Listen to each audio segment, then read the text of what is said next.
Welcome to the Letter from the Republic of Uncommon Sense, where we examine serious matters with uncommon clarity.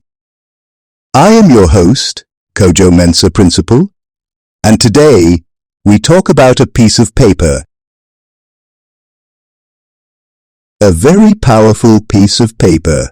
One sheet of paper, two columns, a percentage that does not blink. Somewhere in Ghana, a man has stared at a DNA result and felt his past rearrange itself. Not because Parliament said so, not because social media demanded it, but because biology has a way of arriving without knocking. There was a time in Ghana when fatherhood required only 3 witnesses: the son, the elders, and the naming ceremony. The baby would be brought out, libation would be poured. The father would clear his throat with pride, and no laboratory was consulted. If the child laughed like you, it was yours. If the child was stubborn like you, definitely yours.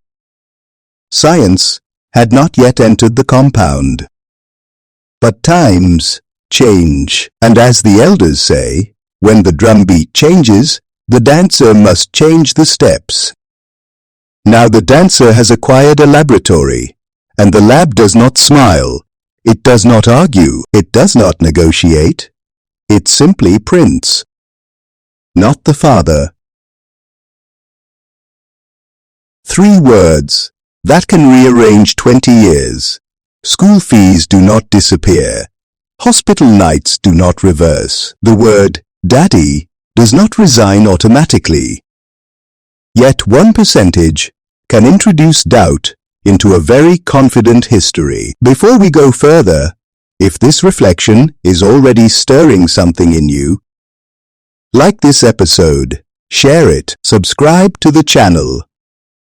In a time when noise is louder than thought, clarity is a public service, and if you value clarity, I recommend my book, The Uncommon Sense Playbook, Thinking Clearly in Noisy Times. It is not about shouting, it is about thinking. You'll find the link in the description. Now, let us return to the compound. It was perhaps inevitable that such private tremors would eventually find public language. A private member's bill has been proposed, suggesting that intentional deception in matters of paternity should carry legal consequence. Not Parliament, marching in chorus, just one legislator saying, "Let us examine this." And Ghana has been examining. At chop bars, one man says, "Test at birth, simple." Another replies, "Children are not receipts." A third says, "In our time, trust was enough." A fourth quietly asks for the contact of a reliable lab. Since the day former footballer Ni Odati Lamptey shared his painful discovery publicly, the subject has refused to sit quietly. That story did not invent suspicion. It gave suspicion a microphone. Then comes inheritance. Inheritance. In Ghana, grief sometimes competes with arithmetic. The house is measured, the land is counted, documents are opened, and someone clears his throat and asks, "Are we sure?" Death opens the safe. DNA opens the argument. And somewhere in all this, the children stand quietly. They did not request the test. They did not draft the bill. Yet, they may bear the heaviest weight. Because fatherhood is not only chromosomes, it is years. It is presence. It is memory. The law may punish deception, but it cannot manufacture resilience. The lab may reveal blood, but it cannot preserve family.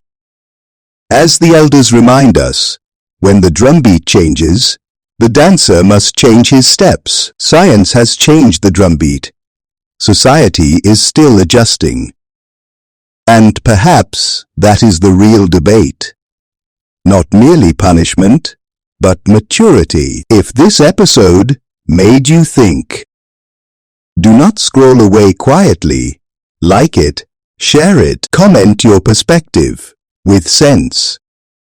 And if you are tired of noise masquerading as analysis, get your copy of the Uncommon Sense Playbook.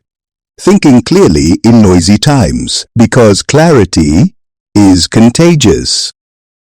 Until next time, think clearly, speak wisely, and verify before you forward.